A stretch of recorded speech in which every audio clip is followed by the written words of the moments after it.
ফ্রান্সের কাছ থেকে 4টি যুদ্ধজাহাজ কিনছে সুইডেন। শান্তি আলোচনা ঘিরে ইরান যুক্তরাষ্ট্রে টানাপড়েন, যে ইস্যুগুলোতে বিরোধ।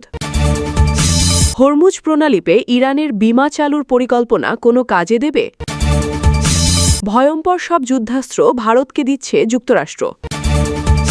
প্রিয় দর্শক, এবার জানিয়ে দিব বিস্তারিত। তবে তার আগে আপনি যদি এই চ্যানেলে নতুন দর্শক হয়ে থাকেন তাহলে চ্যানেলটি সাবস্ক্রাইব করে দিবেন পরবর্তী সকল আপডেট নিউজ সবার আগে পেতে। এবং আপনি যদি নিরীহ ইরানিদের ভালোবাসেন তাহলে আই লাভ ইরান লিখে বিশ্ববাসীকে জানিয়ে দিবেন। এবার বিস্তারিত। ফ্রান্সের কাছ থেকে 4টি নতুন ফ্রিগেট বা যুদ্ধজাহাজ কেনার সিদ্ধান্ত নিয়েছে সুইডেন।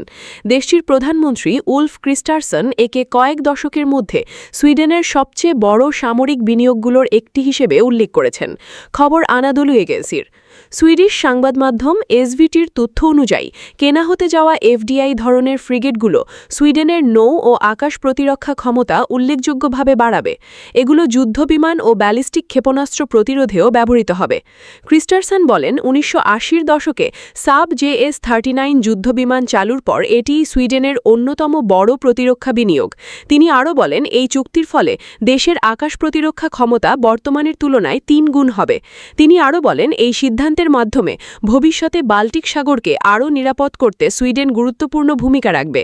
সুইডেনের সেনাপ্রধান মাইকেল ক্লেসন বলেন, নতুন যুদ্ধজাহাজগুলো ন্যাটোর ভবিষ্যৎ অভিযানে বাল্টিক অঞ্চলের বাইরেও সুইডেনের অংশগ্রহণ সহজ করবে। প্রতিরক্ষা মন্ত্রী পাল জনসন জানান, দ্রুত সরবরাহের ক্ষমতা থাকায় ফ্রান্সকে বেছে নেওয়া হয়েছে। নেভাল গ্রুপের প্রস্তুত নকশা থাকায় দ্রুত নির্মাণ সম্ভব হবে। প্রতিবেদন অনুযায়ী 2030 থেকে প্রতি বছর একটি করে যুদ্ধজাহাজ সরবরাহ শুরু হতে পারে। প্রতিটি জাহাজের সম্ভাব্য মূল্য ধরা হয়েছে প্রায় 10 বিলিয়ন সুইডিশ ক্রোনা, যা $1 বিলিয়ন বেশি। ইরান ও যুক্তরাষ্ট্রের চলমান আলোচনায় এখনও বড় ধরনের মতপার্থক্য রয়ে গেছে, বিশেষ করে ইউরেনিয়াম সমৃদ্ধিকরণ, হরমুজ প্রণালী, যুদ্ধবিরতি ও নিষেধাজ্ঞা ইস্যুতে দুই দেশের অবস্থান একেবারেই বিপরীতমুখী।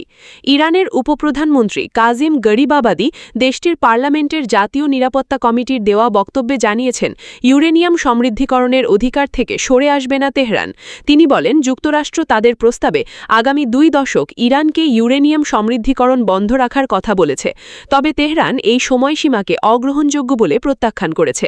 ইরান আরও জানিয়েছে, লেবানন সহ সব ফ্রন্টে যুদ্ধ পুরোপুরি বন্ধর নিশ্চয়তা না পাওয়া পর্যন্ত তারা পারমাণবিক কার্যক্রমে নিয়ে আলোচনায় যাবে না। অন্যদিকে যুক্তরাষ্ট্র বলেছে, যুদ্ধ বন্ধের বিষয়টি আলোচনার অগ্রগতির ওপর নির্ভর করবে। হরমুজ প্রণালী নিয়েও দুই পক্ষের টানাপড়েন অব্যাহত রয়েছে। ইরান চেয়েছে যুক্তরাষ্ট্র আগে তাদের আরোপিত অবরোধ প্রত্যাহার করুক, কিন্তু ওয়াশিংটনের অবস্থান আগে ইরানকে হরমুজ প্রণালী খুলে দিতে হবে। এছাড়া যুদ্ধের ক্ষতির জন্য ক্ষতিপূরণ দাবি করেছে তেহরান, তবে এ দাবি সরাসরি নাকচ করেছে যুক্তরাষ্ট্র।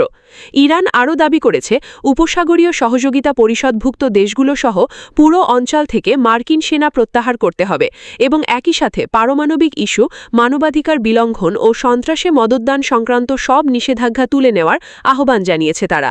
তবে এসব দাবিতে কোনোটিতেই এখনও পর্যন্ত সম্মতি দেয়নি যুক্তরাষ্ট্র। সূত্র আল জাজিরা। যুক্তরাষ্ট্র ইসরায়েলের সঙ্গে উত্তেজনা বৃদ্ধির পর ইরান হরমুজ প্রণালীকে কৌশলগত চাপের হাতিয়ার হিসেবে ব্যবহার শুরু করে এই বছরের 28 ফেব্রুয়ারি থেকে। বিশ্বের প্রায় 20% তেল ও বড় অংশের তরল প্রাকৃতিক গ্যাস পরিবহনের এই গুরুত্বপূর্ণ রুটে অস্থিরতা তৈরি হলে বৈশ্বিক জ্বালানি বাজারে দ্রুত ধাক্কা লাগে। ফিউচার মার্কেটে তেলের দাম তীব্রভাবে ওঠানামা করে, আন্তর্জাতিক শিপিং ও ট্যাঙ্কার চলাচলে বিঘ্ন ঘটে এবং বহু জাহাজকে বৈকল্পিক রুট নিতে বাধ্য করা হয়। এর ফলে পরিবহন ও বিমা ব্যয় উল্লেখযোগ্যভাবে বেড়ে যায়। পাশাপাশি ইউরোপ ও এশিয়ার কয়েকটি দেশের জ্বালানি নিরাপত্তা ও এক্সপোর্ট কার্যক্রমও চাপের মুখে পড়ে। এরই মধ্যে ইরান হরমুজ প্রণালীতে নিজেদের নিয়ন্ত্রণ আরও সুসংগঠিত করার উদ্যোগ নিয়েছে।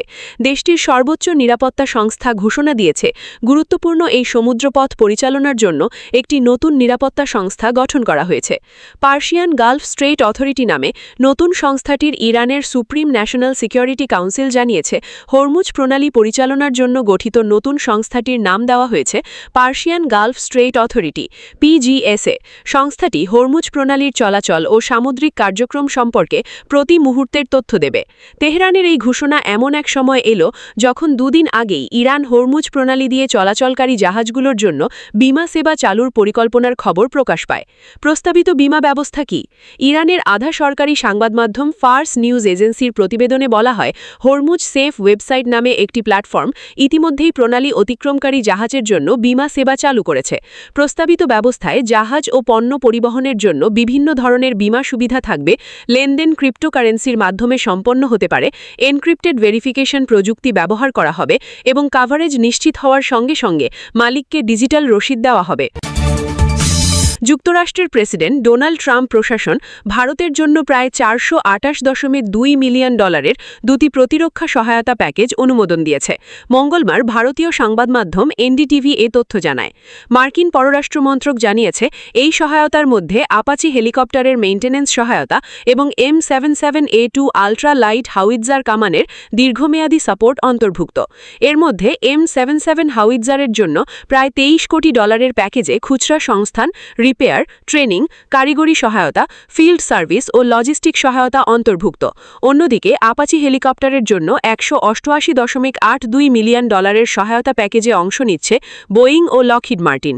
মার্কিন পররাষ্ট্র মন্ত্রক বলেছে, এই বিক্রয় চুক্তি ইন্দো প্যাসিফিক অঞ্চলে মার্কিন কৌশলগত লক্ষ্য পূরণে সহায়ক হবে এবং ভারত মার্কিন ডিফেন্স সম্পর্ক আরও শক্তিশালী করবে। বিবৃতিতে আরও বলা হয়, এই সহায়তা ভারতের বর্তমান ও ভবিষ্যৎ নিরাপত্তা চ্যালেঞ্জ মোকাবেলার ক্ষমতা বাড়াবে এবং আঞ্চলিক হুমকি প্রতিরোধে সহায়তা করবে। তবে এতে অঞ্চলের সামরিক ভারসাম্যে বড় কোনো পরিবর্তন আসবে না বলেও দাবি করেছে ওয়াশিংটন। গত এক দশকে যৌথ মার্কিন অভিযান, অস্ত্র বিক্রি ও প্রযুক্তি বিনিময়ের মাধ্যমে ভারত ও যুক্তরাষ্ট্রের প্রতিরক্ষা সহযোগিতা ধারাবাহিকভাবে বেড়ে চলেছে।